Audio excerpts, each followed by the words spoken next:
VodCast. This time, no, not this time. We're at 51 VodCasts that we've done.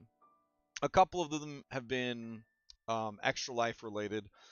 A lot of them 5th edition D&D related. Then there was the stuff that happened with, the open gaming license and all that. We decided to start looking in other places for TTRPG stuff. So you started down your cyberpunk path, and I started working on Pathfinder stuff, and now, fast forward to today, and we're playing Vampire, and we're playing what's that one that Red runs with the aliens? Mothership, and someone's playing that Dark Souls inspired one, the Bloodborne, the one, what is that one called? Steingate? Steinhardt, something like that. Yeah.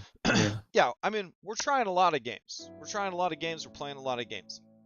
I asked everybody to throw up some games that, they hadn't seen us play on the server, and a lot of people dropped a lot of names. Well, the first one I saw that had the word dragon in it, I looked that one up, and I was like, this is pretty good.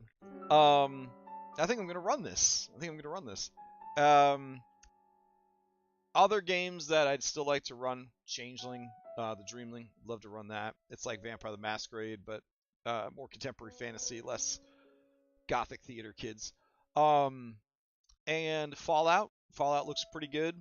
I'm a little intimidated by the 360-page rulebook. I feel like that's a lot of rules for Fallout. I don't know. It feels like a lot of rules. Star Wars, Edge of the Galaxy, fantastic system. Only bad thing is getting all the Star Wars lore right. That's what I'm looking for. I'm looking for my my high sci-fi RPG. Yeah.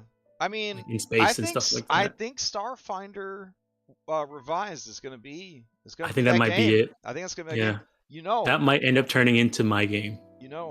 I have a Voltron game just waiting to be run. I wrote this whole Voltron game. I have it. It's ready to go.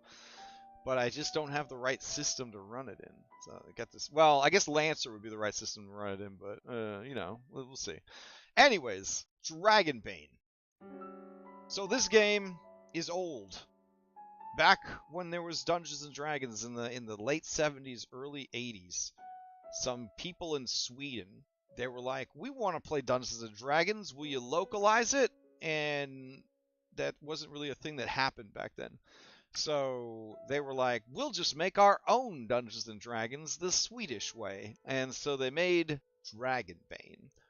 And it was good, and it was popular, and it was very similar. It was kind of like when Paizo was like, you don't want to make any more 3rd edition D&D, we'll just make Pathfinder instead. So it was like very, very similar to Dungeons & Dragons, but it was its own creature, and it was inspired by other systems besides Dungeons & Dragons, so it had a lot of interesting things going on. Then I guess, kind of out of nowhere, they did a Kickstarter to revive and revise the game.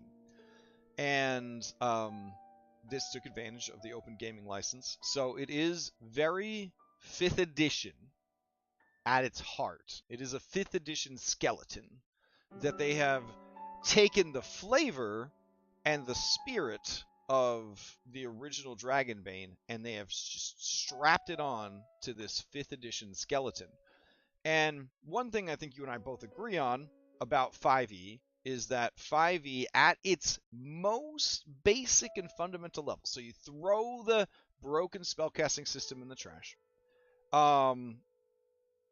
at its most basic, it is a good, simple system, because who doesn't like rolling 2 dice when you do a good job, and who wants to roll 2 dice and take the worst one when you do a bad job, right? So it's a pretty basic idea, right? Like, you want to roll more dice and you want better numbers. So like, that's, to me, that's the rolling high feels good.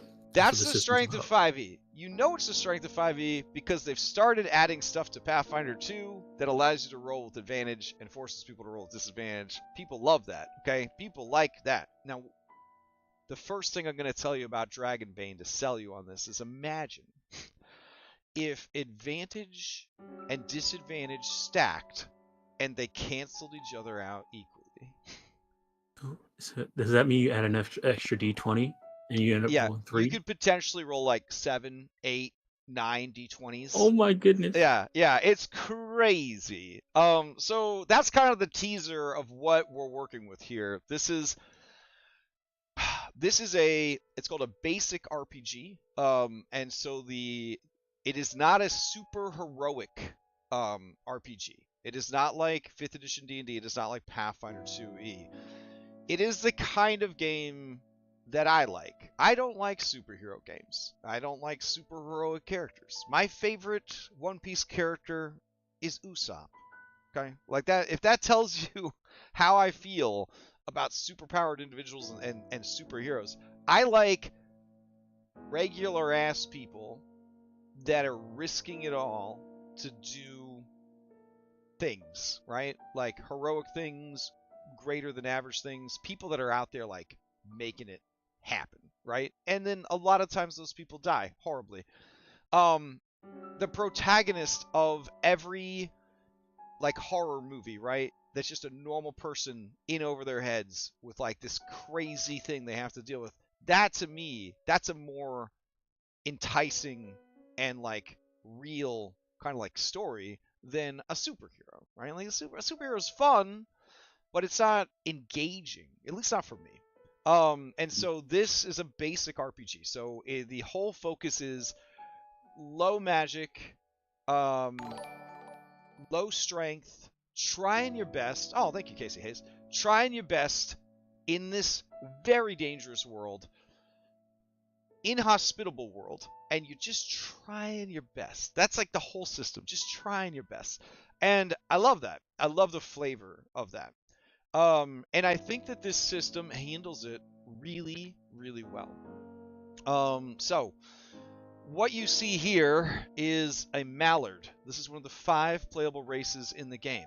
One of the playable races in this very gritty, very like low magic, serious, like dark fantasy-esque game is cartoon ducks. That's one of the 5 playable races. Their special ability, getting angry like Donald Duck. That's their racial ability, is getting angry like Donald Duck. It's fantastic. I love it. So let's like dive into it. All right. So all of the art, I believe, for the most part, like they have a lead artist, Johan Egerkrans. So what you see here, this style is everywhere. He defines like this entire system. And this sort of like dirty kind of jade stone effect is used everywhere. And then you have these pops of like bright red, so it's very evocative. I had a lot of fun this past week trying to mimic the art style of the maps in Incarnate to create maps for this system that would match the overall like aesthetic, because I think that they do such a good job of having a defining aesthetic to this. That's the benefit of having a single like artist kind of defining like the whole system. Is beautiful. It's beautiful. All right, so it explains that you're playing like in the first. You're basically, if we're doing D&D terms, you're in the first age of Magic over here. Like this is the olden times. This is when like it took years to get good at being a wizard, and that's it. They were just wizards. You know what I mean? There was people that could use magic. They were wizards. You got elves, you got dwarves, you got halflings, you got humans. You've got wolf people, which is kind of cool, and you got the mallards. So I guess there's 6 playable races, and that's it. And it's very much those united humanoid races against everybody else. The lore of the world is that dragons are very, well, they used to be very good, and they kind of represented like the positive ideals of the world, and they were opposed to demons who represent evil and darkness and all that kind of stuff. It is very much a setting for people who want that old school D&D flavor. Now, you could take the rules and run anything you want with them, right? But the setting of the game is very much like these 6 humanoid races are banded together against a inhospitable world of darkness and evil and monsters, and they're just trying to hold on to their like points of light in the darkness kind of thing. And I think that's really, really cool. So your character is defined by your kin, which is your race or your heritage, your profession, which is your class. Now, this is not a class-based game. This is a skill-based game. There's over 40 skills, not counting the magic skills. All of the magic in the game is also skill-based. So you have to actually be good at the magic you want to cast. It's a skill-based 5e based off of a 5e skeleton. Yes, it's a skill-based, old-school flavored RPG using a 5e skeleton. I like it. Okay. Yeah, I'm excited. I'm excited about it. So profession just means what you were when you decided to become an adventurer.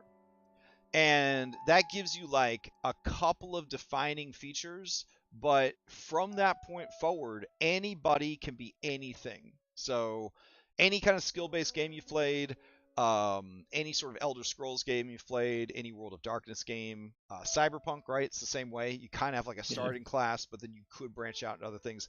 This is even less strict than that. Like, you start as a bard, that's the last thing you ever hear about being a bard. If you define yourself as a bard, it's because of your actions and the way you develop your character and the way that you play your character.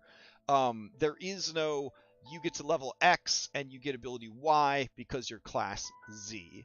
It's very much like, this is your starting class. This determines your starting equipment, one starting ability, and, you know, suggested outlook in life, question mark. And that's it. It's pretty much your starting equipment. Exactly. Your starting point. Or in 5e like terms, a Dark Souls game. Or in 5e terms, your background. Yeah. Yeah. There's no class per se. There is your background. Mm-hmm. That is your profession. Mm-hmm. Age. So the age of your character, you can choose 3 different ages when you start your character, and younger characters, they have different stat arrays than older characters. So older characters are physically weaker, but they are wiser and like smarter, and they know more skills. But like younger people are like faster and stronger, but they don't know as much yet. And then just middle of the road characters, like adult, like you got young adults, you got or kids. I think it's young adults, and then you got adults, and then you got elders essentially. Mm-hmm. And the adults are just in the middle, right? So they know a decent amount, and their strength has faded, but they haven't actually gained any wisdom, but they haven't like lost their strength yet. So they're kind of like the middle of the road. So this allows you from level 1 to play an old ass wizard and have that matter mechanically to the game, or to play that old ass retired knight who is retired from service as a knight, but now he's decided he's going to go adventuring, or he has some reason to go adventuring, and that's why you're old. It's very, very cool. I'm very excited about that. And then there's the attributes. There's 6 attributes. They're very similar to the D&D attributes. I think the only big difference is wisdom is called willpower, dexterity is called agility. These are so important to every aspect of your character, and we'll go into that in a second. Then there's the skills that I talked about. Then there's heroic abilities. Now, heroic abilities are basically the feats from like Pathfinder 2 and 5th edition D&D, or 3rd edition regular Pathfinder. These are the things that let you do stuff. One of the complaints that I've read about the game, and I haven't played it yet to really weigh in on this, is that you gain these too slowly, like this very slow progression.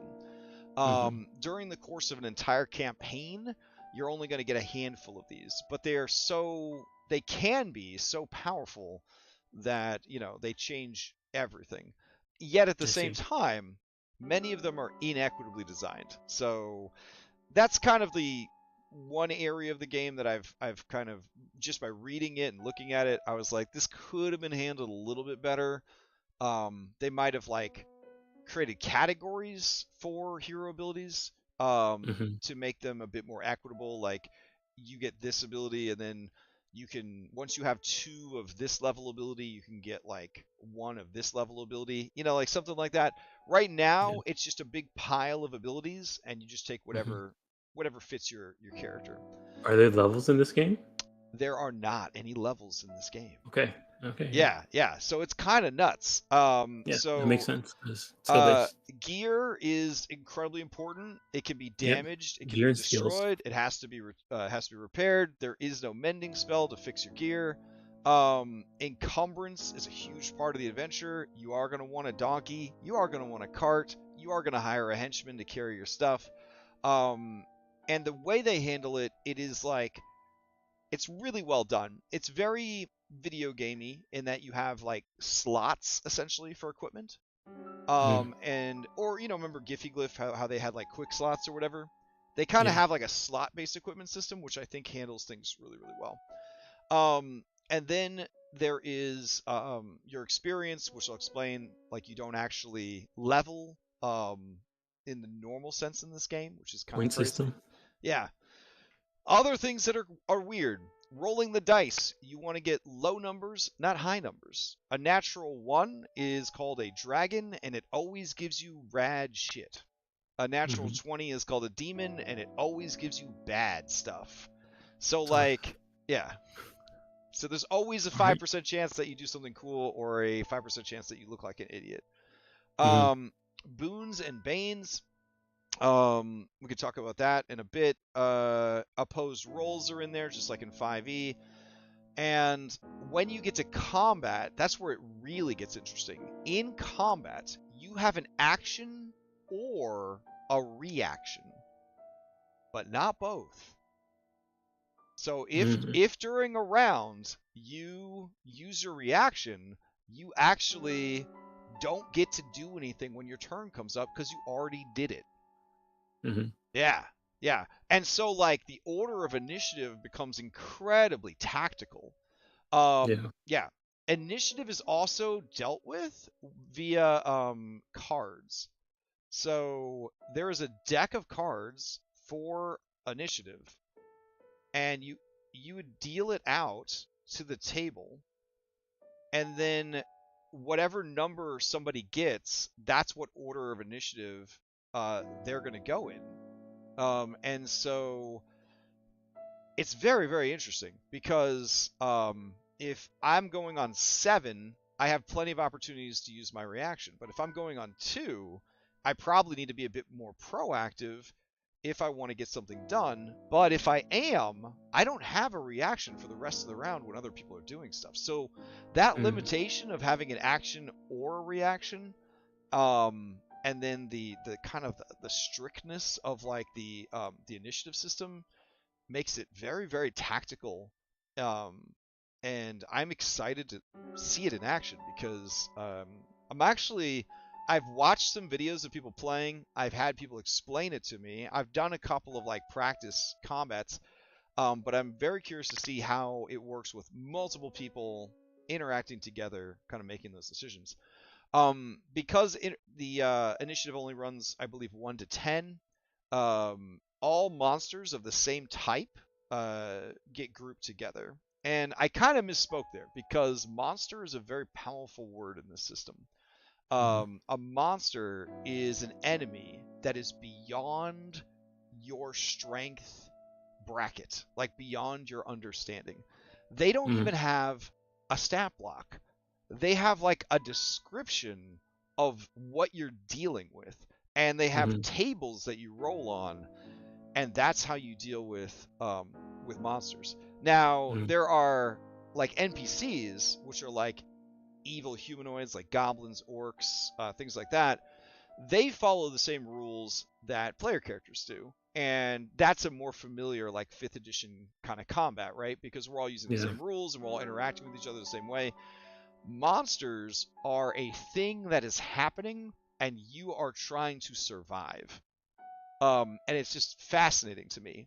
As a person that really enjoys Kingdom Death, Monster Hunter, things like that, it kind of has that vibe, right? Of like, the monsters are so significant in this system that they take your full attention. Like they are not just, it's not just a boss encounter. Like the boss is the encounter.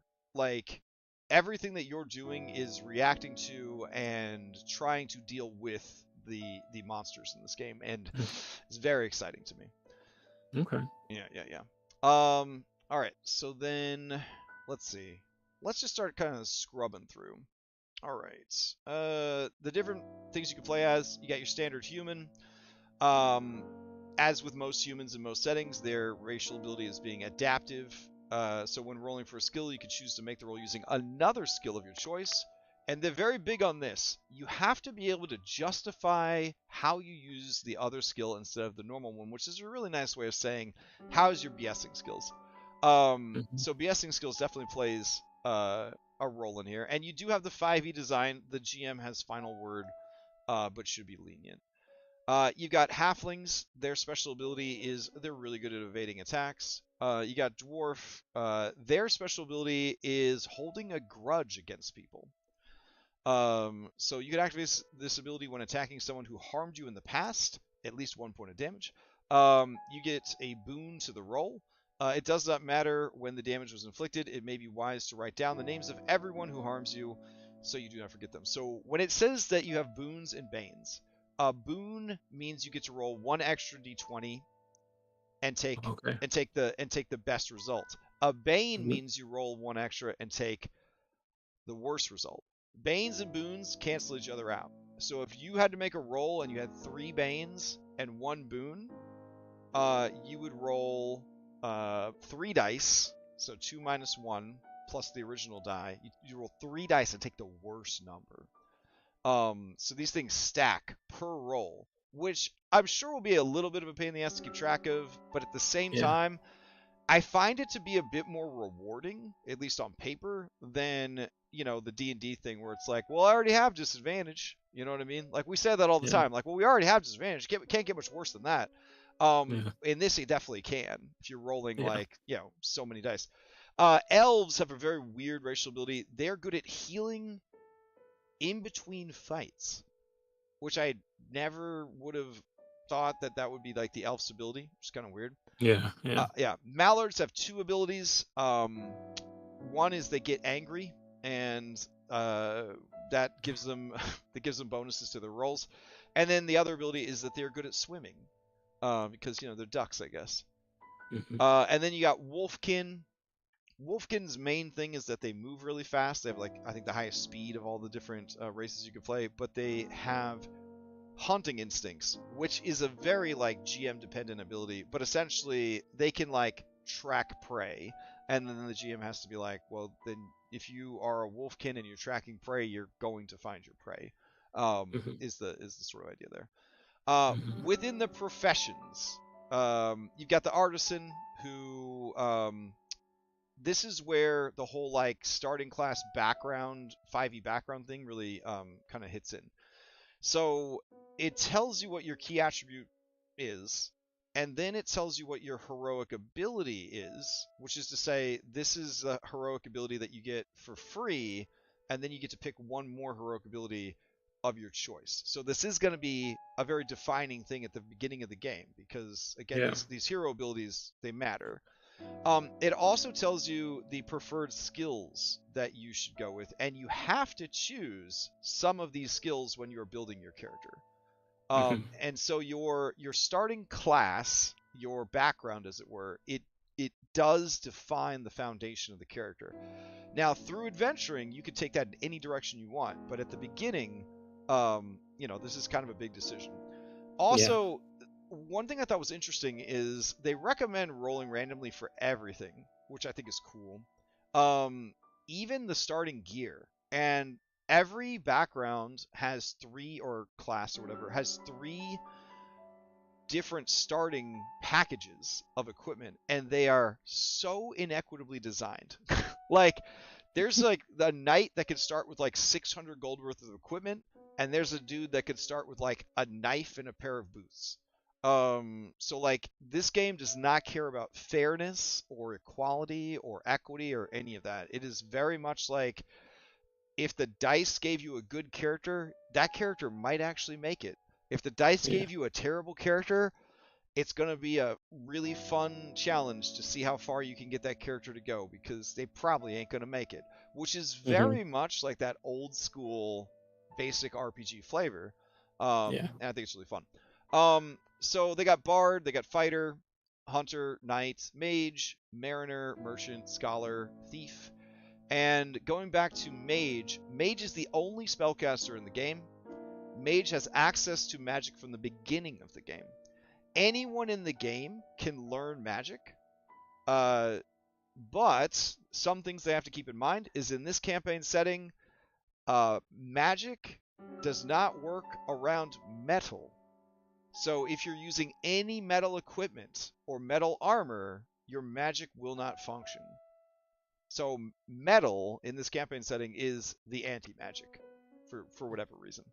But anyone can pick up a spell book, find a teacher, and learn how to be a spellcaster. But mage is the only one that can do it from the beginning of the game. Yeah. And then within magic, there's different skills that you could focus on. So think of like Elder Scrolls again, like destruction Yeah. magic, restoration magic. So if you wanted to be a magical healer, you would pick mage, but then you would focus on healing magic. So it's very, very cool. So down here we talked about age, and you can see here that an old person has 12 starting skills, a young person only has 8, and then an adult has 10 starting skills. And then 6 of your skills must be from your profession, which we mentioned earlier. And then the rest can be chosen freely. Young people have a +1 to their agility, aka their dexterity, and their constitution. Old people have a -2 to strength, agility, and constitution, which is a -6 overall to all your stats. But they have a +1 to intelligence and willpower. So that seems like, from a 5e standpoint, that's like, oh wow, okay, stats, I get that. You don't understand. You do not understand the sheer impact that your stats have in this game. So your strength is very much what you think it is. Carrying stuff, hitting stuff hard. Constitution is your hit points. Your constitution score is how many hit points you have. And you do not level up in this game, so you never get any more hit points unless you somehow raise your constitution or you take a heroic ability that would raise your constitution score. That's it. The entire campaign, you could be running around with like 7 hit points.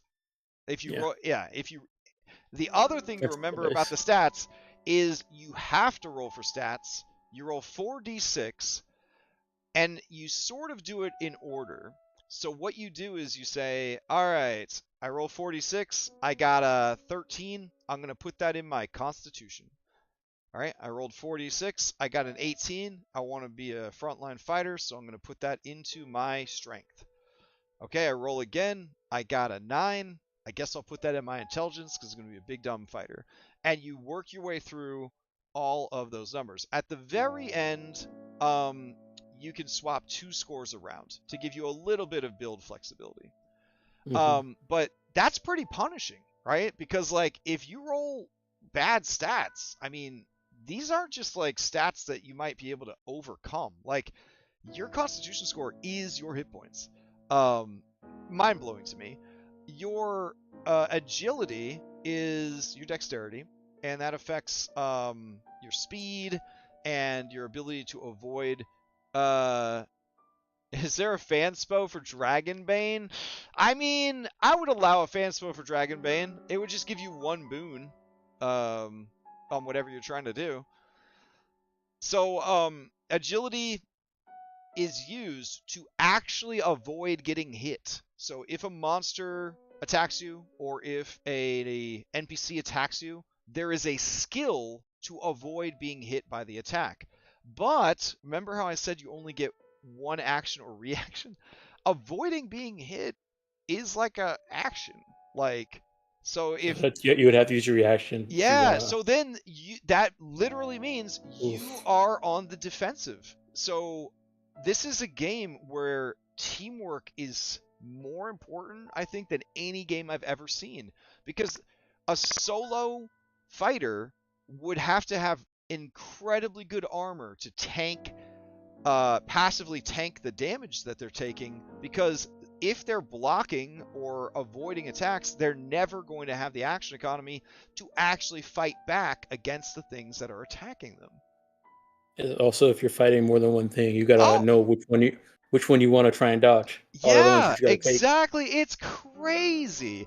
And like, you only have a number of hit points equal to your constitution score.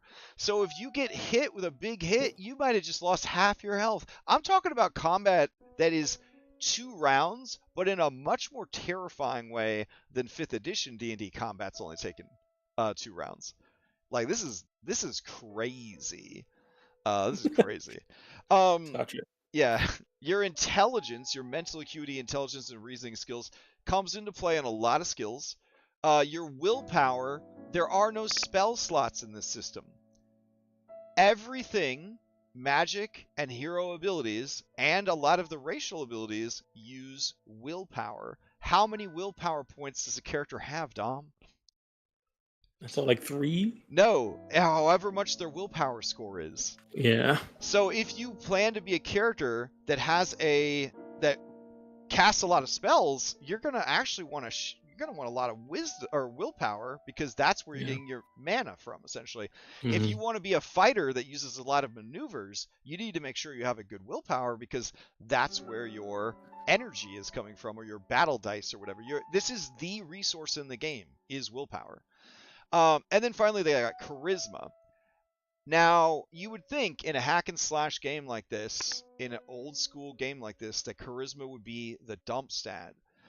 But this game pays so much respect to charisma that there is an ability, using a skill called persuasion, you can persuade your allies who have dropped to 0 health to get up and keep fighting. Yeah, so like, I don't know. I just think stuff like that's really, really cool. So, all the races have different starting movements, just like Pathfinder, I guess. And I guess like D&D. It feels like in D&D Yeah. everybody's 30 nowadays, but your agility actually affects your speed. So if you have a low agility dwarf and you decide you want him to be old, you might end up with a dwarf that only has a 4 speed, which ain't great. That ain't great. Whereas if you are a wolfkin who is young and has a high agility, you could have a 16 speed, which is kind of nuts. So the speed, I believe, and I have to check this for How many squares? I want to say it's how many squares. I want to say it's how many squares. It does use meters because, Sweden or whatever. Yeah. So, and a meter is roughly 3 feet, but I think maybe that similar to. means that every square in the game is like 2 meters. Yeah, Yeah. if that's the case, that's how Cyberpunk is too. Yeah, Every yeah. square is 2 meters. Oh dang! People dropping fanciful for Dragonbane. Oh man, awesome. Over here, damage bonus. So your strength, if it is higher, you actually deal bonus damage extra dice. D4. Yeah, extra Extra D4 D6? damage, extra D6. And your yes. health is Constitution. It's your Constitution. Yeah, I'm telling you, goodness. people are going to die instantly. Everyone that signed up for this game on Sunday has made 3 characters each, because it's going to be just a bloodbath. It's going to be horrible. So yeah, I think that is amazing. I'm very excited for it. It's just going to be so gritty and so just I'm excited. Then we get down to skills. So skills are kind of bananas because you have to roll low, so you're trying to roll under your skill or whatever. But here's the thing, the skill has its own like rating or whatever, right? And then your attribute determines like your base chance with that skill. So like even if you have an 18 agility, if you don't have training in the associated skill, you have to roll a 7 or less on a d20, or you don't do that thing. So it's very much like you need to be training up these skills. And I just foresee a lot of these rolls like failing. Like it's just going to be failing all the time. This is the game for Adronicos. Oh my god, yeah. Anybody that rolls low, like this is your game. Like this is your game. So skills represent your knowledge or abilities you've acquired during the adventure, blah, blah. Every skill is connected to an attribute which determines your base chance for that skill. This is indicated on your character sheet. The chance is a free skill level that you get automatically. So base chance means you're trained in everything per se, right? Because you're not going to tell somebody like, yeah, you don't know how to talk. You don't know how to talk to people. You do, but it's based on your raw charisma if you don't have any training, just like other games, right? Like D&D and stuff. Yeah. Then there's starting skill levels. In addition to the base chance, you start out with a number of trained skills, 8, 10, or 12, depending on your age. At the start of the game, your level in a trained skill is equal to twice your base chance. So now we're talking, right? If I've got an 18, wow. Yeah, if I got a 16, 17, or 18 in agility, I got a 14 on a d20. That's way better. And remember, skills do everything. Skills are used to determine if you can hit people with your sword, if you can avoid being hit with a sword, if you can block the sword with your shield. Everything. I'm guessing there's an evade skill. There is evade skill, and it goes off of agility. Melee attack skill. Yeah, and then magic is the same way. Magic is based on your intelligence. So you, as a spellcaster, need to have an awesome intelligence if you want to do any of your spells properly. But then you need a good will. But you also have to have a great willpower, or you're never going to get to cast any of your spells. Yeah, it's nuts. All right, so let's see. Heroic abilities. These are the feats that make you very cool, very strong, that kind of thing. It is recommended that every character have a weakness. And so a weakness, you can roll on the chart for it. That's the recommended way. Or you can make one up and get your GM's approval or whatever. But basically, this is your flaw. But the flaw has actual mechanical benefits. Because if you, during a game session, actually use your, indulge your flaw, you role play your flaw, you use that flaw, the flaw impacts the story, you get an extra chance to level up. And I said you don't level up your character, but you level up your skills. And so you are trying during a play session to trigger as many opportunities to increase your skills as possible, and role-playing your weaknesses is one of the ways that allows you to do that, which I thought was a really cool way to mechanically entice people to do it. They talk about your gear in 5e. When you're making a character, they're like, yeah, you have like a trinket, but the trinket doesn't do anything. In this, everybody gets a trinket called a memento, and it actually does something mechanically in the game, which is really cool.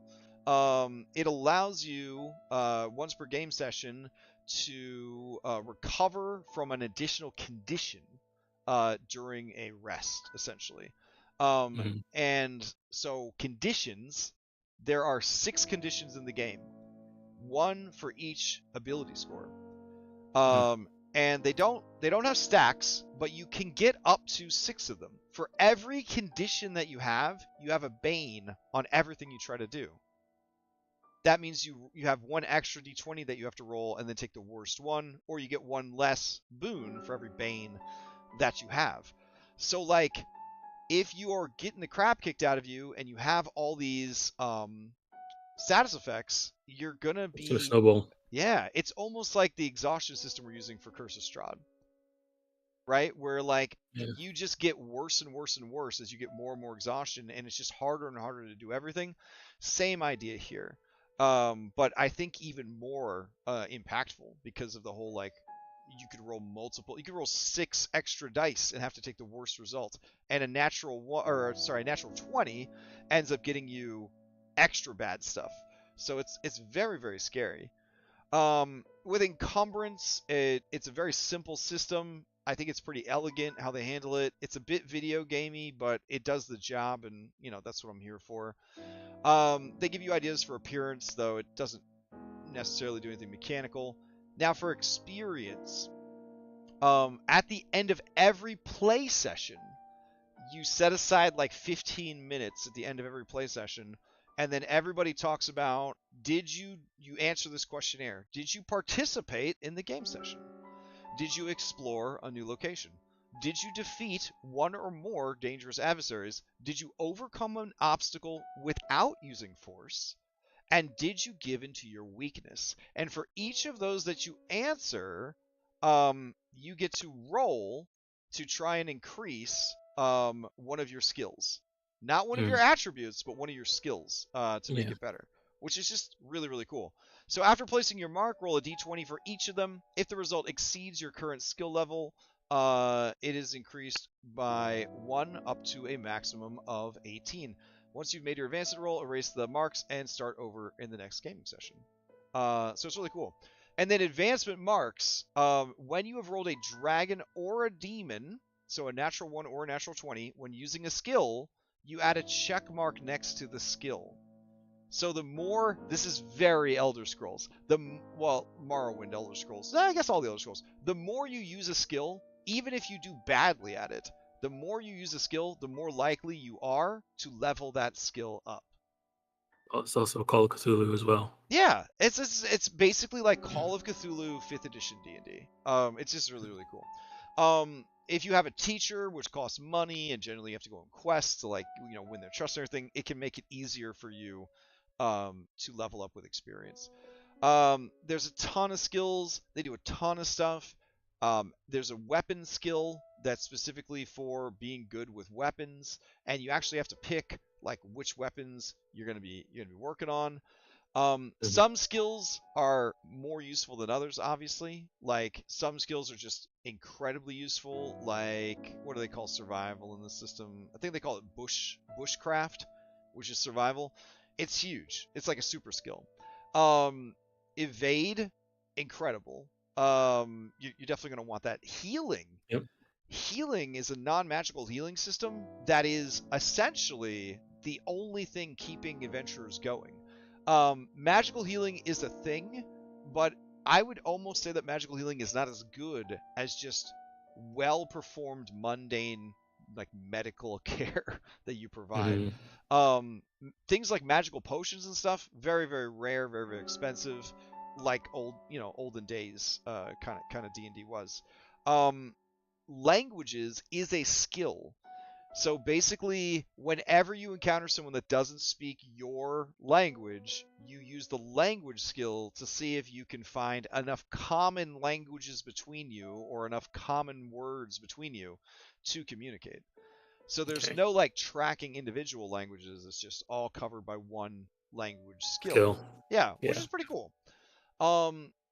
So there's also a difference here between spot hidden, and then I believe it is, I want to say awareness. Find trap.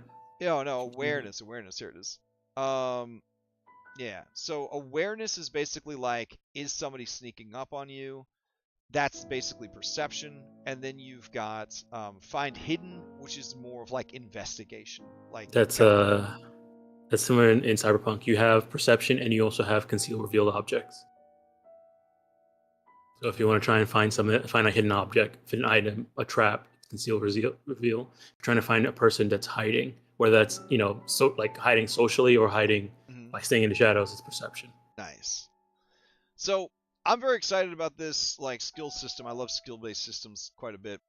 You jump into the heroic abilities, and this is where it starts to get a little. The design, in my opinion, starts to break down a little bit because, as I mentioned at the very beginning, there's definitely some design inequity with the abilities. Um, some things are just really good, like having extra hit points, having an animal companion, and then some of them are like, I know where treasure is. Like that's literally a hero ability. Like, is there treasure within a mile? You gotta tell me where that treasure is. And the DM's like, it's over there. Like that's the hero ability. He Yep. could have had more hit points, could have learned how to dual wield swords, could have been fearless. Nope, just wants to know where the treasure. Where's the treasure at? That's Fast healing. yeah, it's really interesting. These are all very strong and they go in all sorts of directions. If I were to do any homebrew for this would be the first. That fast footwork. Oh man, that's a good one. Right? You may attempt to yes, action economy, right?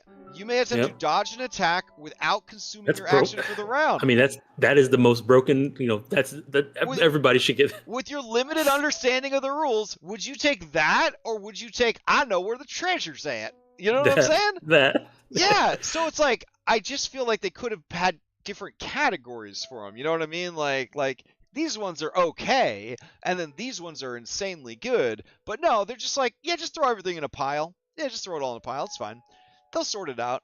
I mean, there is the whole thing with like it looks like you have to have skill requirements. So like, really, like the only way you can get that is if you yeah. have a high enough evade. Yeah.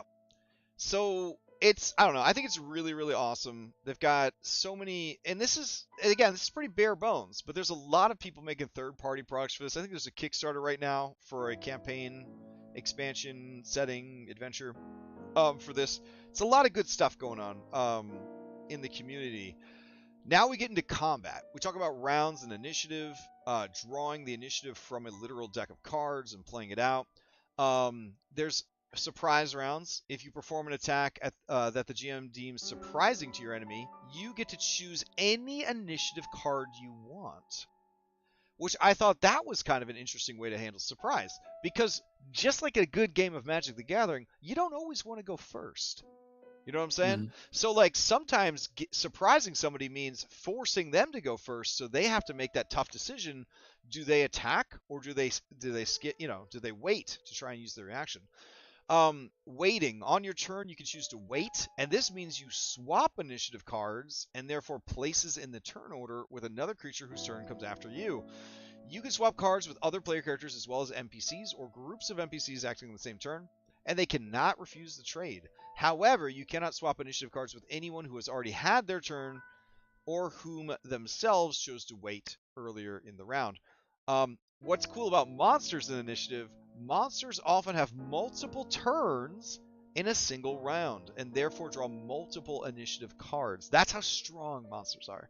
So Oh boy. what is that? That's the Paragon action economy. That's the Yeah. legendary monster economy. So it's really cool to see all that kind of brought in. It talks about the different actions that you can perform during combat, and then it explains the difference between actions, free actions, and reactions, and how if you use your reaction, like for parrying and dodging, it uses up your action for the turn, which I still think is just crazy to me. That's still crazy. So I can't wait to see that in action. There's only 4 free actions in the game: drawing, exchanging, or putting away a weapon kept at hand. Change position, throw yourself to the ground, or get up, which is pretty generous. You get up as a free action on your turn. Drop item, you drop an item on the ground. Shout, you say or shout a few words. Overall, just super duper impressive. I was hoping they would do more with terrain effects since it's kind of a very gritty combat. The only 3 examples they give is cramped terrain, so basically like squeezing. Rough terrain, which acrobatics can allow you to deal with. But here's the thing: unlike difficult terrain, the terrain is difficult to traverse. Whenever you move, you must make an acrobatics roll, not an action. Failure means you fall over and lose the rest of your movement for the round. That's what difficult terrain gets you. Yeah, and then dimly lit. No one in this game except monsters has dark vision, so even the dwarves don't have dark vision. So if you're in a dimly lit area, then everybody has a bane on ranged attacks, but not melee attacks because you're right up on top of each other. Okay. It talks about melee combat. There is a shove action, which is, in my opinion, very strong. It talks about prone targets. If you are standing up but your enemy is laying on the ground, you get a boon, so an extra d20, and you deal an extra d6 damage. D6 damage. You fall down. The bad guy attacks you. He gets an extra d6. You have hit points equal to your Constitution score, which you had to roll randomly for. It's insane. It's insane. Yeah. I mean, that's gonna be like, that's gonna be a lot of like, friend shove that one attack. I think he's dead. Absolutely, and that's the reward of teamwork. I can only do one thing on my turn. The one thing I'm gonna do is set you up to kill this guy. It's awesome. Critical hits. Critical hits, you actually get to choose what the critical hits do, which I think is really cool. You either can roll double the amount of dice for the weapon's damage before adding any damage bonus and other bonuses. For example, if you get a critical hit with a broadsword, it's 2d6 and has a damage bonus of d4. So the final thing would be 2d6 plus a d4. So you wouldn't actually double the strength die that you get added to it, but you would double the weapon damage dice. Or you can immediately perform a second attack against another enemy. So if you critically hit this guy, you could then free attack this guy. I think that's a really cool thing to do. Instead of extra damage, you give them another chance to attack a different target. I think that's pretty cool. And then armor has no effect against the attack. So on a critical hit, you could ignore armor. And armor in this game soaks damage. So if you're fighting a really well-armored target, scoring a critical hit to ignore their armor might be the only way to deal any damage to them. So you're going to have to create situations where you're rolling a lot of d20s trying to get those, crits to go off so that you can ignore the... it's just really, really cool. When you roll a demon in melee, you actually have to roll on a fumble chart. It's a very simple fumble chart, only 6 results, but it is built in raw to the game that you have to roll on a fumble chart. There's rules for hitting inanimate objects. It talks about how parrying works, because that's the third way to avoid being hit. You've got blocking with a shield, you got parrying with your weapon, and you got evading the attack. So depending on your build, you're going to have different ways to avoid getting hit, which is just really cool. I believe, let's see. Oh, no. Parrying and blocking are the same. So parrying with a shield is blocking. Parrying with a weapon is parrying. Overall, it just feels like really good. The idea that you are kind of like actually physically blocking the attacks with your weapon to avoid getting hit. And then if you do get hit, that your armor plays a role, and that role is to reduce the damage that you would take, which is what armor's supposed to do. So like, I like that a lot. It just feels more natural, and I think less abstract than a lot of like TTRPG stuff does.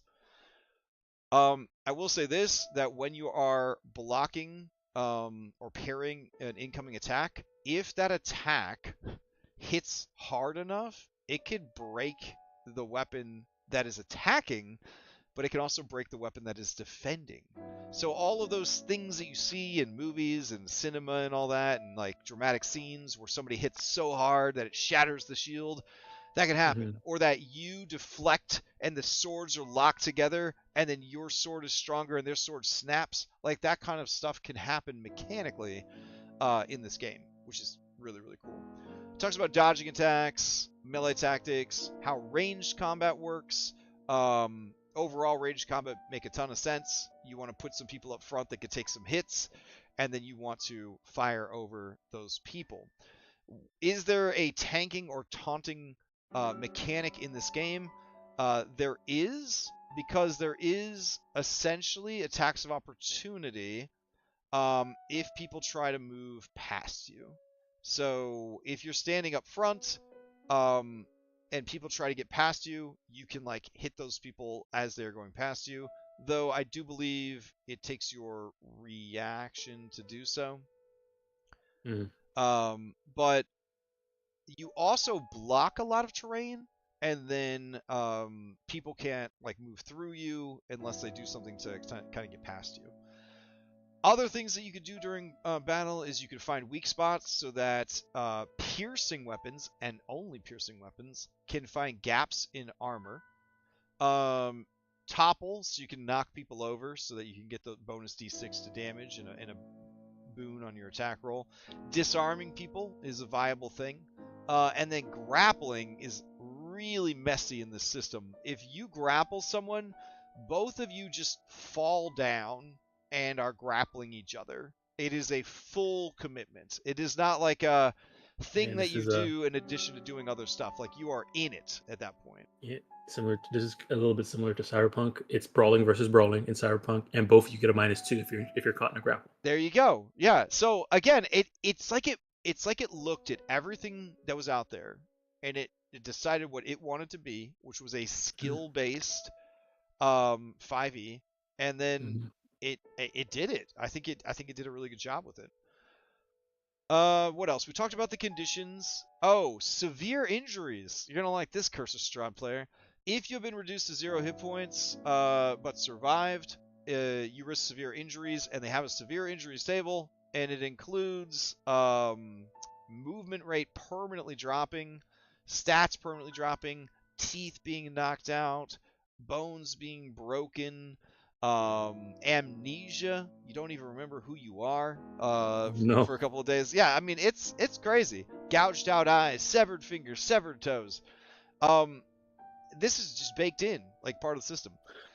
So they have a short rest system. You get 1 short rest per day, and you get your long rest. There's environmental hazards to deal with. Fear. This is something that I thought was very fascinating. Fear can have 8 different effects. So to represent that everyone reacts to fear differently. When struck by a fear attack, you must immediately roll against your will. The roll can be pushed. Pushing is when you give yourself a boon on a roll, but then you give yourself a condition afterwards. So like, yeah. So if you were making an attack and you didn't do well, you could like push it to like yeah. Well, it's a reroll, right? So you could re-roll it, and then you say, well, now my strength is, now I have the condition exhausted because I pushed my strength too hard. Yeah. So it's really, really cool. But the different effects that could happen with fear is enfeebled. You lose 2d6. I believe willpower, and become disheartened, which is the status effect for will. You suffer the scared condition. The intense fear leaves you out of breath and makes you exhausted. Your face turns white as a sheet. You and all other players within 10 meters become scared. You scream in horror, which causes all player characters who can hear the sound to immediately suffer fear as well. Each person only needs to make 1 will roll to resist the same fear effect. Rage, your fear turns to anger, and you gain the angry status. Paralyzed, you're petrified with terror and unable to move. You cannot perform any action or movement on your turn, and then there's a lingering will save to break out of that. Keep in mind that if you've been spending your willpower to power up your abilities or cast spells, it's going to be lower than normal, which will make it harder to have the mental capacity to get free of the fear.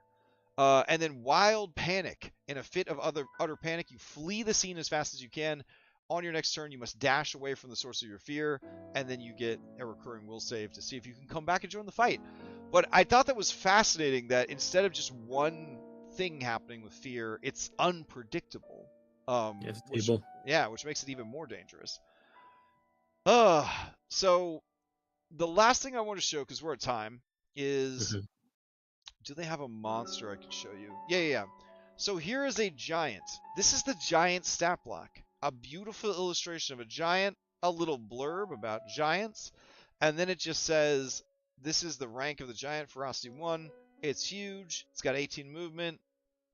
Armor is negligible. It's got 74 hit points. Giants often carry a large weapon. If the giant loses its weapon, monster attacks 1 and 4 are re-rolled. Weak spot. Attacks against the weak spot on the top of the giant's head inflict double damage. Hitting the top of the head requires either a ranged attack with Bane from an elevated position, or that the attacker first climbs onto the giant. The latter requires an acrobatics roll with Bane. Once up there, the player characters must make another acrobatics roll, not an action, on each turn to avoid falling off and taking 2d6 falling damage. That immediately made me think of Dragon's Dogma, where you're like climbing the monsters to get to like the weak spots and stuff like that. Yeah. Awesome. Every time its initiative comes up, it rolls a d6 and it does whatever comes up in the roll. So the GM doesn't get to choose the most optimal thing during the fight. It's absolute bedlam. It's absolute chaos. And then each of these is bananas. Crushing Blow. The giant swings its weapon over its head and bashes a player character with all its might.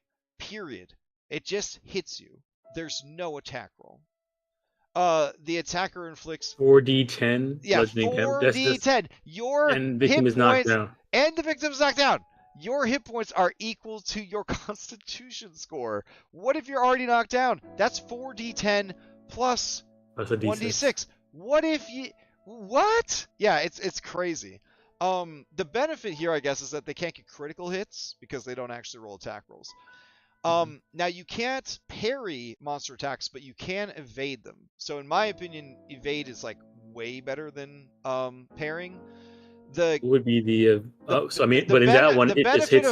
benefit of parrying an attack is that if you critically succeed at parrying an attack, you get to make a counter attack. Whereas with evasion, you're just getting out of the way. But on monsters don't care that you're parrying; they just hit you. But you can use your reaction to try to evade the monster. But keep in mind that the monster activates 2, 3, 4 times per round. And you only get one action or reaction per round. So if you dodge one attack for the monster, that's all you did for the round. And now the monster's just going nuts on somebody else. It's crazy. Does it tell you how many initiative cards the monster gets? I think that might be what ferocity stands for. I'd have to go back and read the beginning. But I do believe ferocity is how many cards it gets. So the giant having 1 ferocity means that it's like kind of slow. Compared to this giant spider, which is ferocity 2. But yeah, all these big ass monsters, even this ghost is just it's a normal size medium creature, but it has its own table that it rolls on, completely unpredictable. You can't plan around it. As the GM, you just got to make the best of whatever gets rolled. I don't know. I'm very excited. So I'm also going to be running it on Roll20, which I haven't been using Roll20 in years. So it was quite an experience to go back and do some Roll20 stuff. So I built myself a little dashboard for my players, and the whole campaign takes place in this little town called Outskirt. It's a dungeon town in the middle of this unexplored former human kingdom that was taken over by magical mists and evil monsters. And you guys are basically like brave, stalwart settler adventurers that have come to reclaim it and restore order and all that jazz. So, I'm excited. I'm excited about it. Yeah. I'm looking forward to watching it on Sunday. Oof. All right. So yeah, it's gonna be Sunday from 2:30 to 2 p.m. Excuse me, 2 p.m. to 5:30. That way we have some time at the end to do the leveling up. I'm going to run it every Sunday afternoon until we finish the box set or until people get tired of it. It is a hot seat West Marches, so if spaces open up, we're just going to fill them with whoever wants to come, because if you haven't figured out in the past hour, the cast of characters is going to change quite frequently, I believe. Quite frequently. So we'll see how it goes. All right, we're at an hour. Do you have anything to add before we adjourn? I mean, it sounds great, especially since it's a skill. I didn't realize it was a skill-based system. Yeah, that's a huge draw for me. Like seeing that the magic was also skill-based was that's perfect. I think that's really well done. Yeah, this is the first time I'm seeing a fantasy-based, skill-based system. So I'm looking forward to see how it turns out. Yeah. Is going to be very meat grinder though. I can tell. Yeah. Well, it's going to be very luck-based, and like if. I think a lot of it will be skill, but at the end of the day, if you can't roll under those numbers that you need, you're just gonna die. Yeah. Yeah, you're just gonna die. So, All right. Whew. Hope everybody has a great weekend. And if you're interested in Dragonbane, you can go check it out on DriveThruRPG, Roll20. They got a Foundry module for it. The Foundry module actually has an option to get even more monsters than the Roll20 version. Their Discord server has a ton of support for it, and we're going to be running it on Sunday. All right. All right. Everybody have a great weekend. We'll see you next time. All right. Take care.